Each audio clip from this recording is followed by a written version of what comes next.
샬롬 샬롬 샬롬 샬롬 샬롬. 하나님 사랑합니다. 여러분 주 안에서 사랑합니다. 오늘 역대상 14장 말씀이죠. 이스라엘 백성을 위하여, 그 백성 이스라엘 백성을 위하여 1절부터 우리 17절까지 함께 합독했습니다. 사무엘 5장에 기록된 사건들이 반복되고 있어요. 법궤 운반 도중에 우사의 급사에도 불구하고 다윗은 통치자로서의 자세를 견지해서 이스라엘을 순탄히 이끌어갑니다. 대단한 사건이었죠. 그 언약궤를 옮기는 도중에 그 궤를 마차에 올려있는 궤가 흔들리니까 손으로 그거 아마 뭐라 그래야 되나요? 그냥 아무 생각 없이 반사적으로 잡았을 거예요. 떨어질까봐. 그랬는데 그만 직사를 하는 사건이 일어나죠. 그래서 굉장한 충격을 받고 오베데돔의 집에 다윗성으로 옮겨오지 못하고 20년간을 또 놔두는 그러한 그 사건이 일어나죠. 오늘 14장, 역대상 14장에서는 하나님의 도구로 사용된 다윗의 번영, 그리고 새 도읍지인 예루살렘으로 옮긴 후에 낳은 자녀들, 그리고 대적인 블레셋을 두 번이나 무찔렀던 사건들, 우리 읽은 내용이 17절까지 내용이 그런 이름도 나오죠. 예루살렘 성에서 낳은 아들들의 이름이 쭉 열거가 되기도 합니다. 다윗 궁을 건축합니다. 1절 보면 다윗은 두로왕 히람의 도움으로 왕궁을 건축하였다고 기록하고 있습니다. 14장 1절 다시 봅니다. 두로왕 히람이 다윗에게 사신들과 백향목과 석수와 목수를 보내 그의 궁전을 건축하게 하였더라. 성전을 건축한 다음에 궁전을 건축하죠. 히람은 이스라엘보다 작은 나라인 두로의 왕이었는데 그런데도 굉장히 백향목을 수출하고 있었던 나라예요. 그리고 거긴 또 석수와 목수가 아주 발달되어 있었습니다. 석재와 목재를 다루는 굉장한 잔인들이 많았죠. 히람은 백향목과 자기 나라의 석수와 목수들을 보내서 다윗이 궁궐을 지을 수 있도록 물심 양면으로 돕습니다.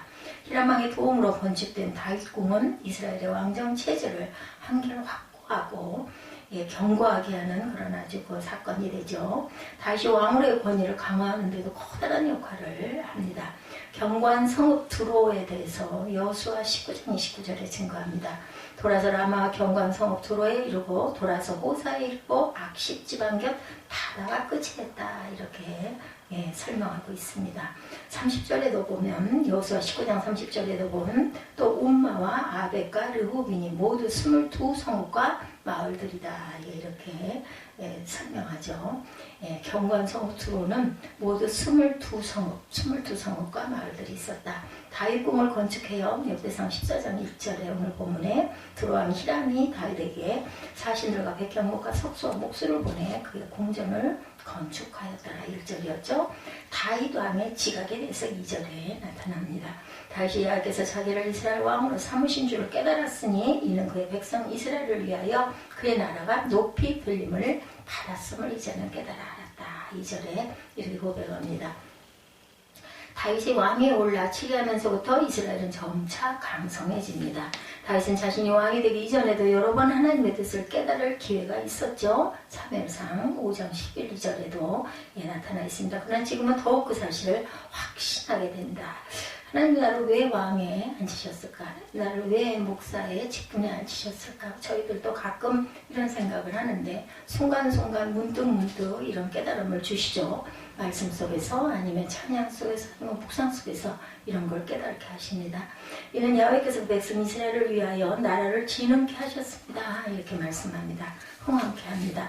다윗은 왕위에 오른 후 여러 가지 일들을 통해 하나님의 은혜를 새삼 느끼고 자신이 이스라엘의 왕으로 세움받았다는 사실을 깊이 인식하게 됩니다. 아, 내가 이래서 왕이 된 거구나, 이렇게 알게 되죠. 다윗 왕의 이 같은 지각은 이스라엘을 위한 더욱 최선을 다하게 하는 그런 행동이 된다. 이런 결심을 다 자꾸 다지게 되죠. 우리도 마찬가지입니다. 오직 하나님으로 말미암았다. 로마서 9장 16절에도 보면, 그런데 원하는 자로 말미암음도 아니요 다른 박질하는 자로 말미암음도 아니요 오직 긍휼히 여기시는 하나님으로 말미암음이라. 여호와의 도우심과 보호하심, 시편 127편 1절에도 증거합니다. 여호와께서 집을 세우지 아니하시면 세우는 자의 수고가 헛되며 여호와께서 성을 지키지 아니하시면 파수꾼의 깨어있음이 헛되도다. 무엇을 아무리 한다 하더라도 하나님께서 지키시고 하나님께서 우리를 보호하시지 않고 하나님께서 함께하지 아니하시면 무엇도 온전한 것이 없이 모두 다 헛것들이 된다는 거죠. 다윗의 아들들에 대해서 3절에 다윗이 예루살렘에서 또 아내들을 맞아 다윗이 다시 아들들과 딸들을 낳았으니 예루살렘에서 나온 아들들의 이름은 삼무아마 이렇게 하면서 쭉 열거가 7절까지 나오죠. 다윗의 왕궁을 건축하고 나라가 안정되자 새로운 아내를 취해서 자녀들을 낳습니다. 이처럼 다수의 처첩을 취한 것은 하나님 앞에 결코 선한 행위는 아니죠.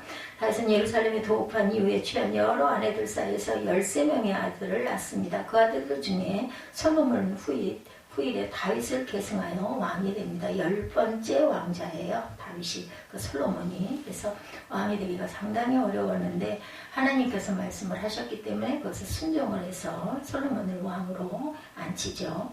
다윗이 처첩을 더 취했다. 사무엘하 5장 13절에도 나타납니다.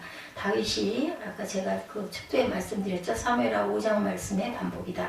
다윗이 헤브론에서 올라간 후에 예루살렘에서 처첩을 더 두었으므로 아들과 딸들이 또 다윗에게서 나니 예루살렘에서 그에게서 난 자들의 이름은 삼무아와 소박과 나단과 솔로몬과 이팔과 엘리수아와 네벡과 야비아와 엘리사마와 엘리아다와 엘리벨렛 지었더라 이렇게 증거하죠. 사무엘하 5장 13절에서 16절까지도 이렇게 나타나 있습니다. 한 아내를 취함이 하나님의 법입니다. 말라기 2장 15절입니다. 그에게는 영이 충만하였으나 오직 하나를 만들지 아니하셨느냐. 어찌하여 하나만 만드셨느냐. 이는 경건한 자손을 얻고자 하심이라. 그러므로 내 심령을 삼가 지켜 어려서 맞이한 아내에게 거짓을 행하지 말지니라. 말라기에서 이렇게 증거합니다. 블레셋의 1차 침공이 9절에 블레셋 침공 사건이 나타나죠. 블레셋 사람들이 이미 이르러 리비안 골짜기로 쳐들어왔다.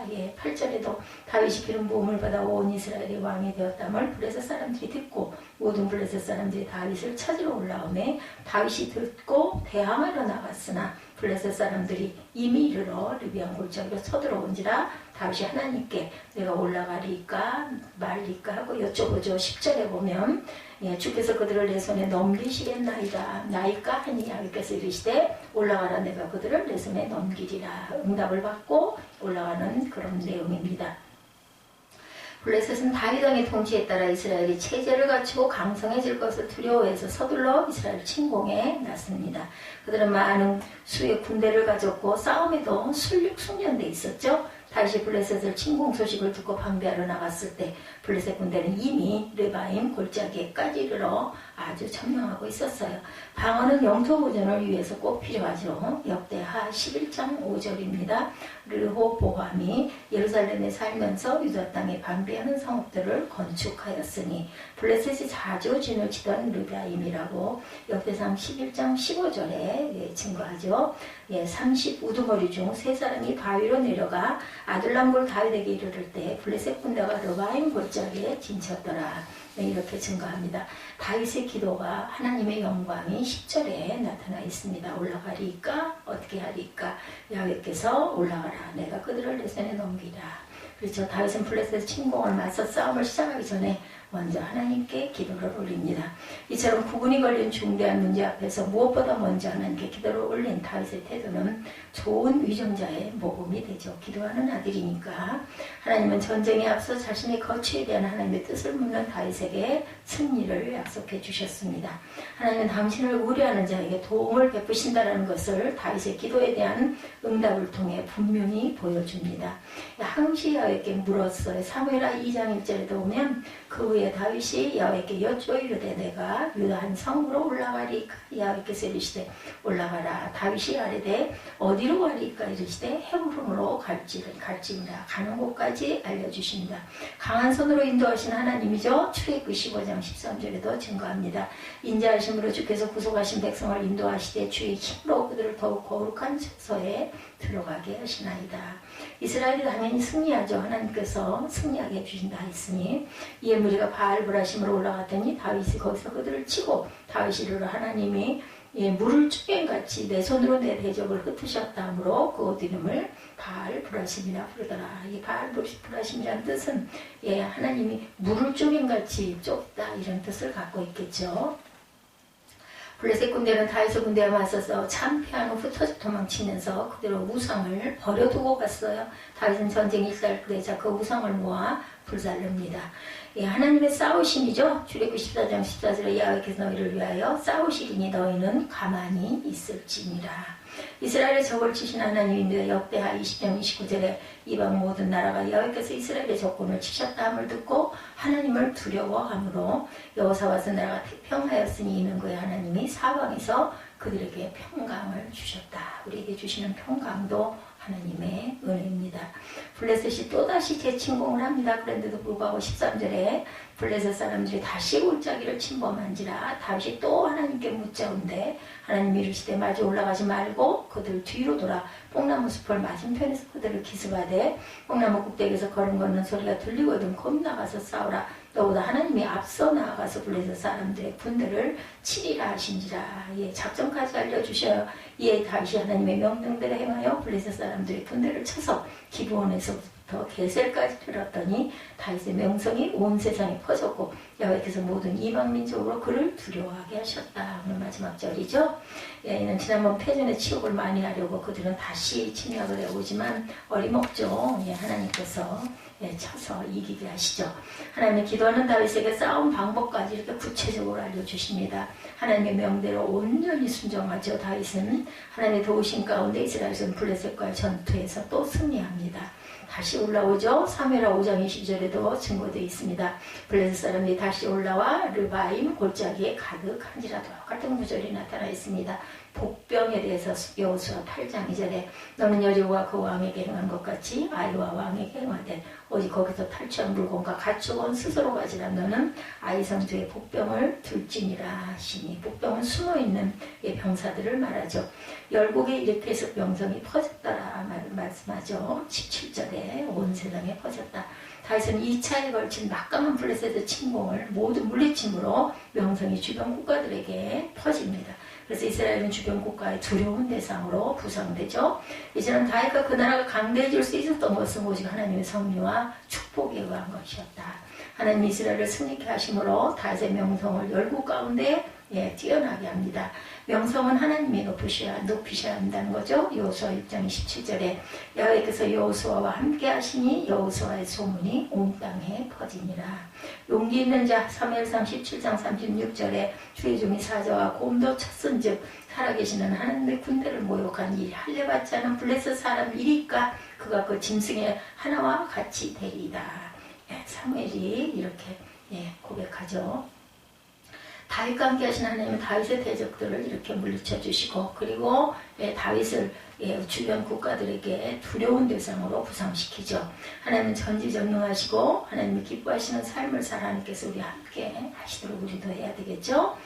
올림픽 경기를 보면 매 종목마다 결승전이 끝날 때마다 감격스러운 장면들이 많이 되죠. 우리가 직접 가서 보지 못하더라도 영상을 통해서 중계를 통해서 많은 것들을 봅니다.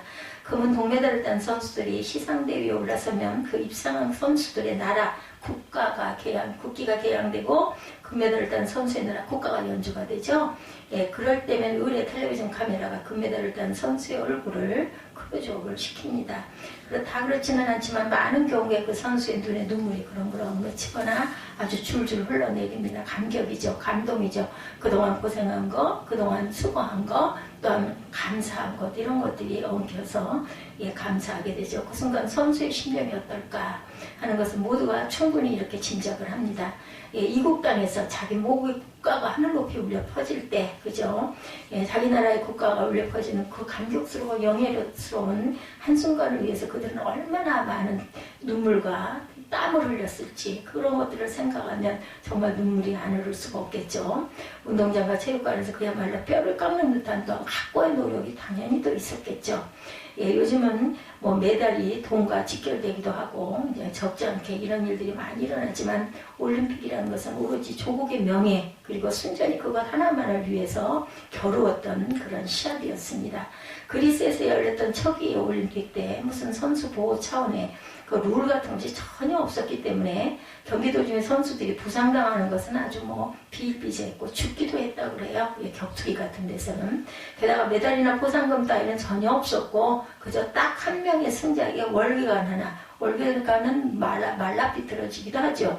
그럼에도 불구하고 그들은 오로지 애국심 하나로 가슴이 불타올랐고 자기 조국을 대표해서 경기장에 나가게 되는 것만으로도 영광스럽게 생각했던 그런 때들이었습니다.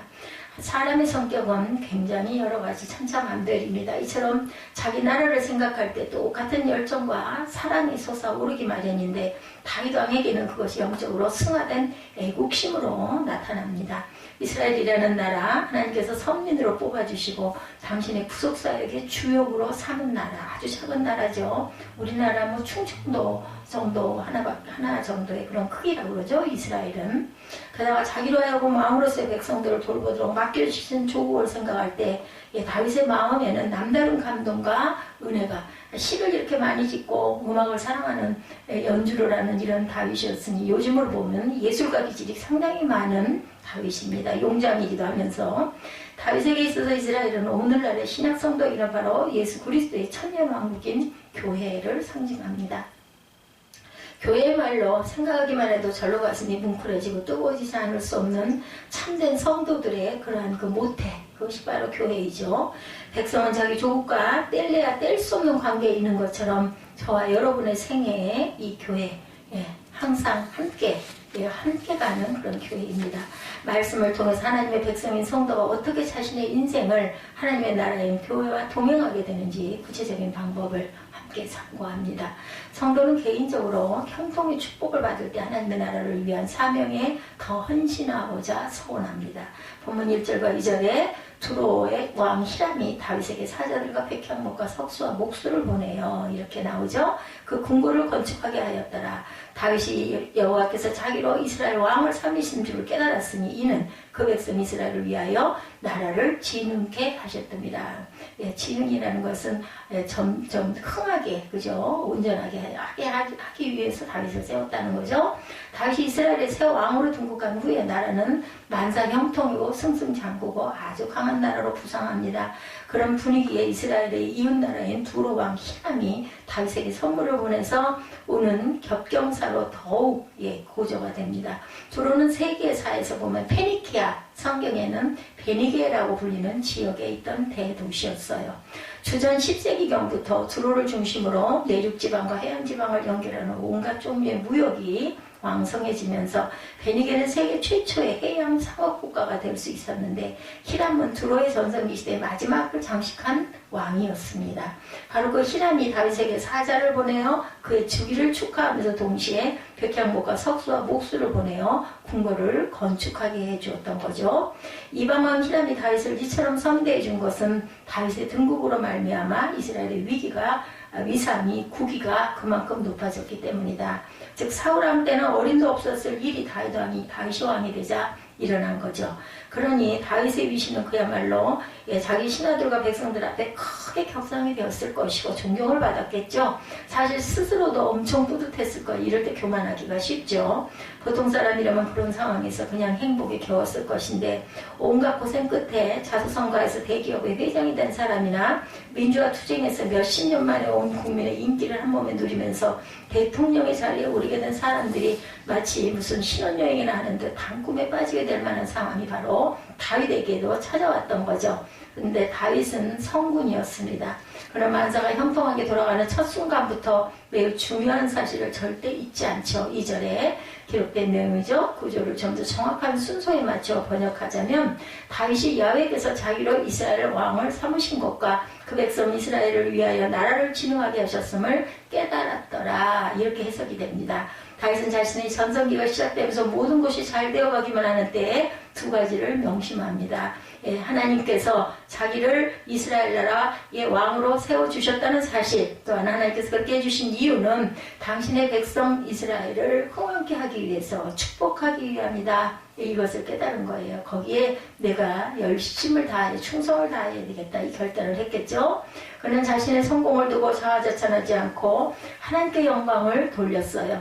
그리고 또한 자기 향락에 빠지지 않고 오히려 왕으로서의 사명에 더욱 충실하고 이스라엘 백성에게 복을 주시려는 하나님의 뜻을 성취하고자 굳게 결단을 합니다. 개인적으로 엄청난 지위에 오르게 되면 갑자기 재물도 넘치게 되고 게다가 나라 안팎으로부터 모든 사람의 존경까지 받게 되면 다윗은 그 엄청난 축복을 자기 자신의 행복을 위해서가 아니라 하나님의 나라 이스라엘을 위해 충성하는 데 전적으로 바쳐야 할 것을 깨달았다. 특별한 사람입니다. 이 정도는 돼야 되겠죠. 그 정도의 영적 수준을 갖춘 다윗이었기 때문에 결국 이스라엘의 최전성기를 구가한 왕이 될 수 있었던 거죠. 하나님께서 자신의 인생의 만사 형통의 축복을 내려주실 때 그저 나 좋으라고 자기만족에 빠지고 좋은 것을 혼자 마음껏 즐기는 재미에만 사로잡히게 됐다면 그 사람은 결코 하나님 나라에 속한 성도가 절대로 아니죠.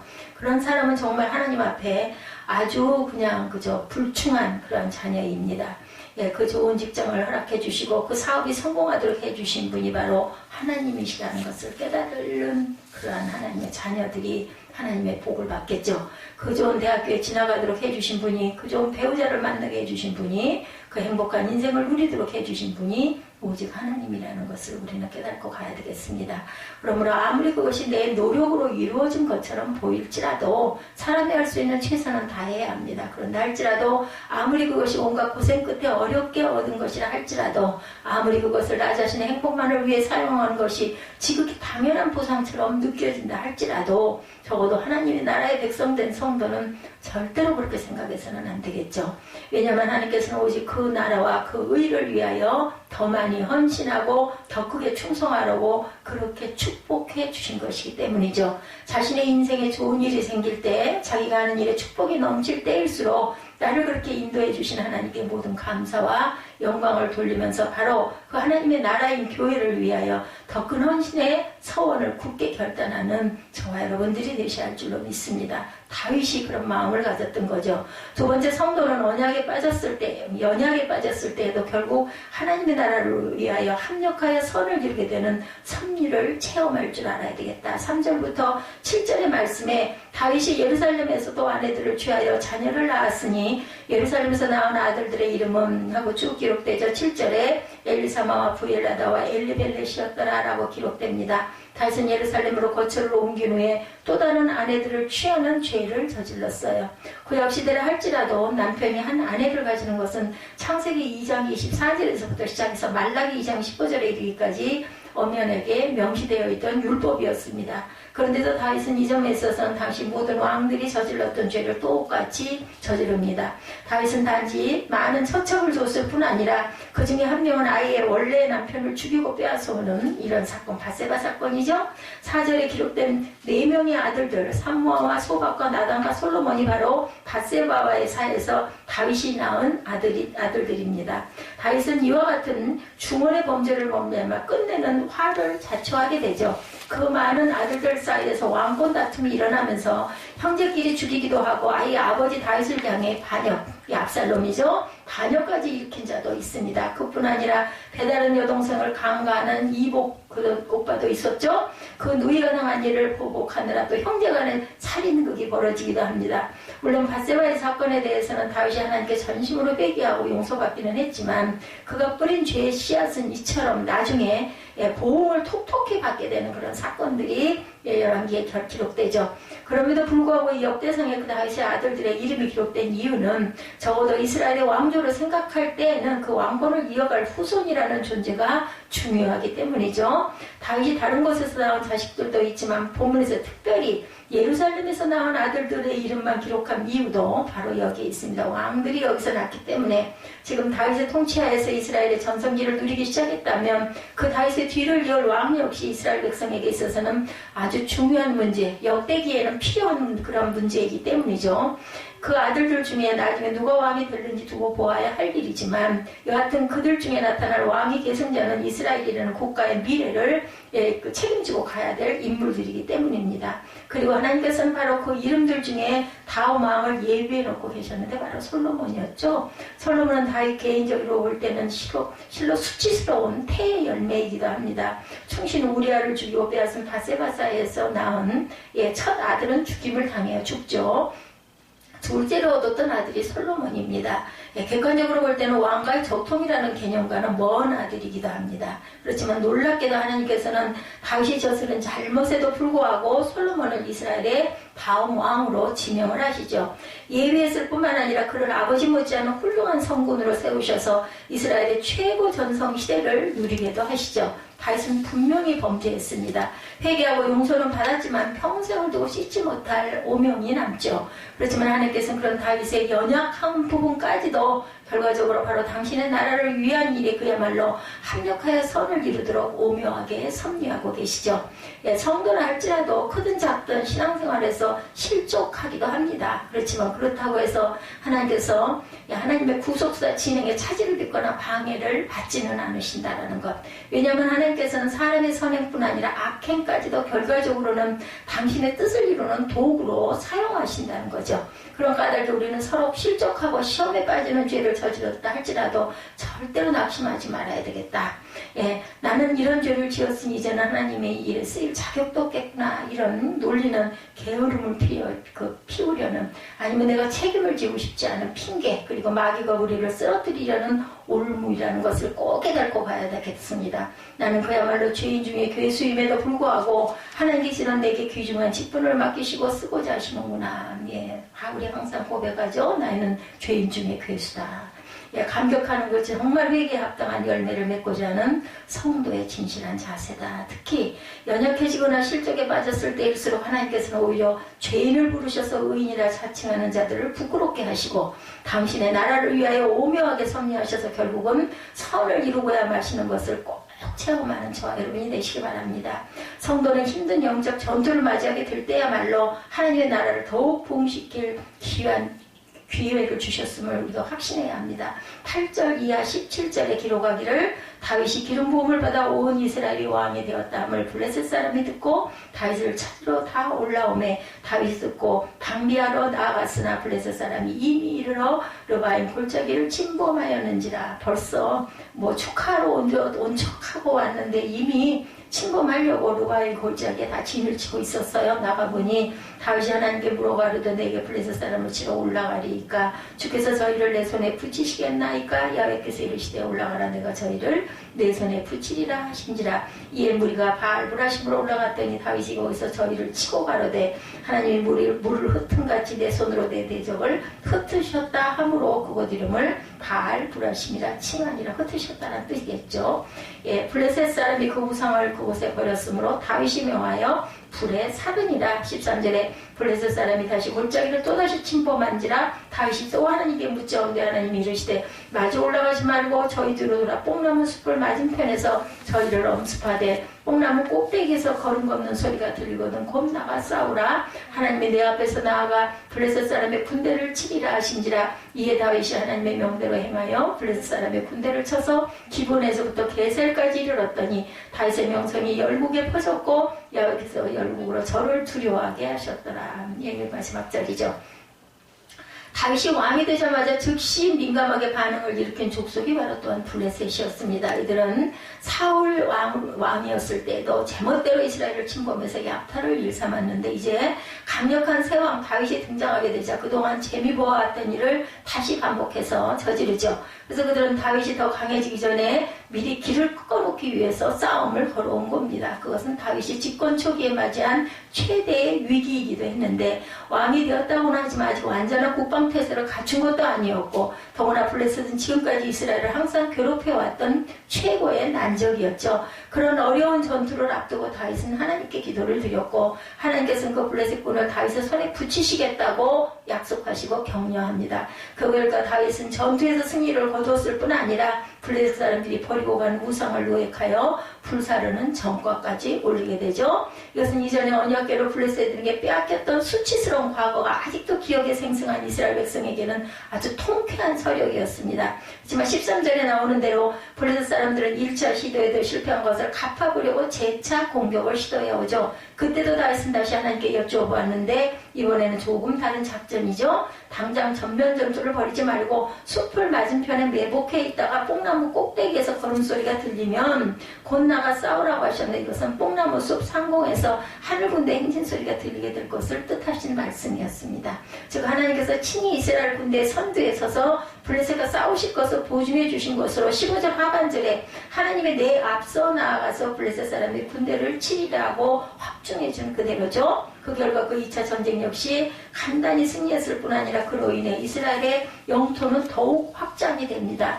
옛날에는 블레셋 하면 이스라엘에게는 고민거리고 두려움의 대상이었는데 블레셋 사람들이 쳐들어온다는 소리만 들어도 벌벌 떨었겠죠. 그렇지만 이제는 달라집니다. 다윗과 이스라엘 백성들은 오히려 그 블레셋 군과의 전투를 통해서 하나님께서 매 순간 매사에 그들과 함께 하시고 앞장서 인도해 주시는 것을 확실히 체험할 수가 있게 되었다. 오히려 그 전쟁 때문에 다윗 왕과 이스라엘의 명성은 열국 가운데 더욱 높아졌고 바로 그 전쟁의 결과 그들은 더 큰 땅의 기업까지 얻게 되는 상을 받은 거죠.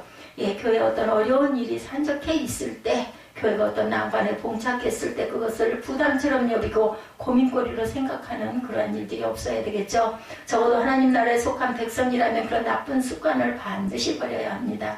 예, 그런 자세는 평생 블레셋이라는 마귀 앞에서 속된 표현으로 쫄아서 못난 모습으로 살 수밖에 없다. 담대해져야 되겠죠. 위기를 오히려 호기로 전환시킬 수 있는 믿음을 더욱더 단단히 갖는 기도와 찬양과 말씀, 간구가 필요합니다.